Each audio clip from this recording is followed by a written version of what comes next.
Sign करने के लिए मुझे पेन दिया। पेन देते समय उसके हाथ मेरी उंगलियों को छू गए थे।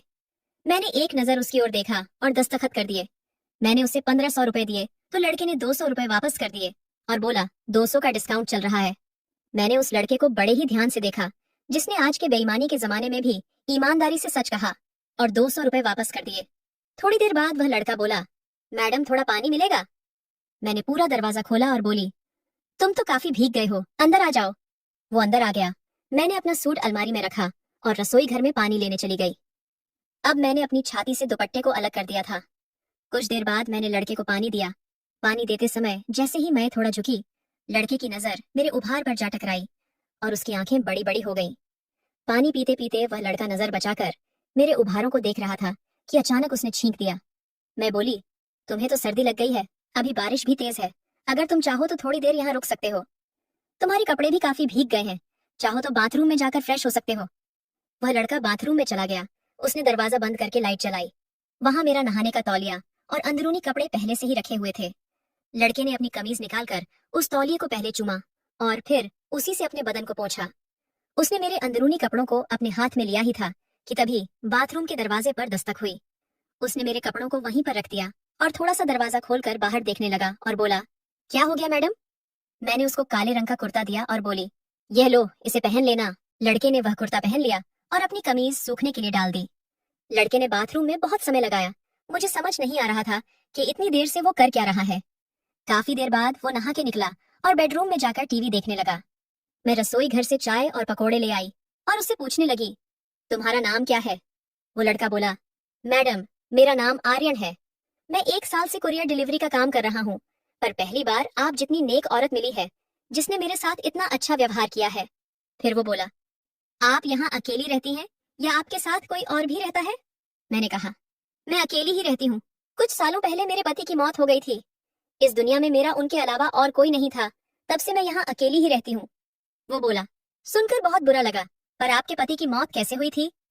मैंने कहा, एक कार दुर्घटना में उन्होंने अपनी जान गंवा दी। और इतना कहते कहते मैं रोने लग गई। आर्यन ने मेरा दुख बांटने की कोशिश की और अपने बारे में बताया कि उसने ग्रेजुएशन तक पढ़ाई की है और वो इस शहर में पिछले 1 साल से रह रहा है। वो यहाँ एक अच्छी नौकरी की तलाश में आया था, पर जब उसे कोई नौकरी नहीं मिली तो उसने एक कुरियर कंपनी में नौकरी शुरू कर दी। वो बहुत ही मासूमियत से मुझे अपनी जिंदगी के बारे में बता रहा था और मुझे भी अपना दुख बांटने का मौका मिला था। आज इतने दिनों बाद मुझे किसी से बात करके बहुत अच्छा लग रहा था। आर्यन एक बहुत ही सुलझा हुआ इंसान था। हम दोनों को बात करते करते कब 1 घंटा हो गया हमें कुछ पता ही नहीं चला। मैं अपनी शादी का एल्बम उठा लाई और आर्यन को अपनी शादी की तस्वीरें दिखाने लगी। आर्यन बोला, सच कहूं तो तब आप किसी खूबसूरत अप्सरा से कम नहीं थी। मैंने मुस्कुराते हुए कहा, और अब? क्या अब मैं अप्सरा नहीं लगती? बस इतना बोलकर मैं मुस्कुराते हुए खाली प्लेट और कप लेकर रसोई घर में चली गई। मैंने आर्यन से कहा, तुम यही बैठो, तब तक मैं नहा के आती हूँ।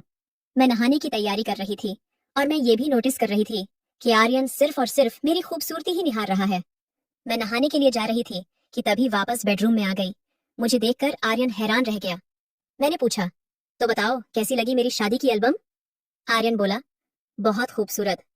वह मेरे गले के नीचे देख रहा था और बड़ी ही मदहोश सी आवाज में बोला, वैसे आप अभी भी कुछ कम नहीं है।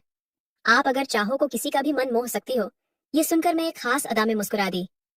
मैं नहाने चली गई और कुछ देर बाद मैंने बाथरूम से आवाज दी, आर्यन मैं अपना तौलिया लेना भूल गई हूँ, प्लीज तौलिया दे दो मुझे।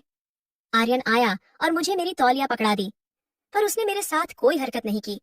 मैं चाहती तो थी कि वो थोड़ी सी छेड़खानी करे, पर उसने ऐसा कुछ भी नहीं किया। कुछ देर बाद मैं नहाकर बाहर आई। मैंने काले रंग का लहंगा और काले रंग की चोली पहनी हुई थी। छाती पर दुपट्टा था और सिर पर तौलिया बंधा हुआ था। आर्यन मुझको देखकर भी अनजान बना टीवी देख रहा था। मैं आईने के सामने खड़ी थी। मैंने अपने पूरे बाल खोल दिए। मेरे धुल्ले मुलायम गीले खुले हुए बाल मेरी खूबसूरती को 4 चांद लगा रहे थे। आर्यन के मन में आया कि वह चुपके से उठकर मेरी कमर पकड़कर उसे पूरी तरह दबा दे। तभी मैंने आर्यन की तरफ देखा। इससे आर्यन घबरा गया और अपनी चोर नजरों को टीवी पर लगा दिया। कुछ देर बाद मैं आर्यन के पास आकर बैठ गई और उससे बात करने लगी। बीच बीच में आर्यन का हाथ मेरे हाथ को छू भी जाता था, पर मैंने बुरा नहीं माना।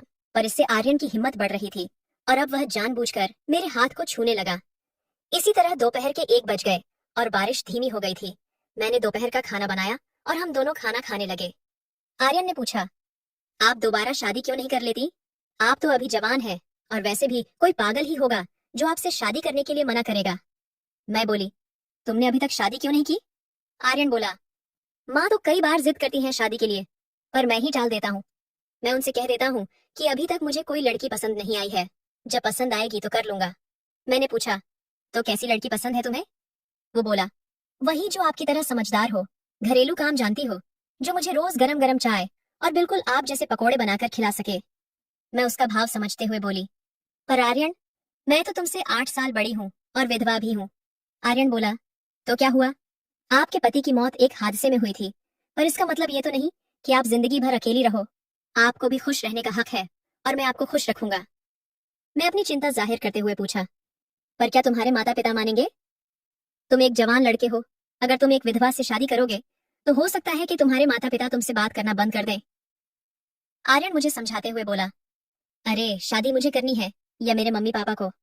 तुमने वह कहावत नहीं सुनी कि जब मियाँ बीवी राजी तो क्या करेगा काजी? शाम के 4 बज चुके थे, तभी आर्यन के फोन पर एक कॉल आया। उसकी मम्मी ने फोन किया था। वह बात करने के लिए रसोई घर में चला गया। मैं दीवार से कान लगाए आर्यन की सारी बातें सुन रही थी। आर्यन ने भांप लिया था कि मैं पास में ही हूँ। तभी आर्यन बोला, नहीं मम्मी, अब आपको कोई लड़की देखने की जरूरत नहीं है। मुझे यहाँ एक लड़की पसंद है और मैं उसी से शादी करूंगा। ये सुनकर मैं शर्मा गई और नजरें बचाकर आर्यन को देखने लगी। इसके बाद आर्यन ने फोन काट दिया और मैं पीछे से आकर उससे लिपट गई।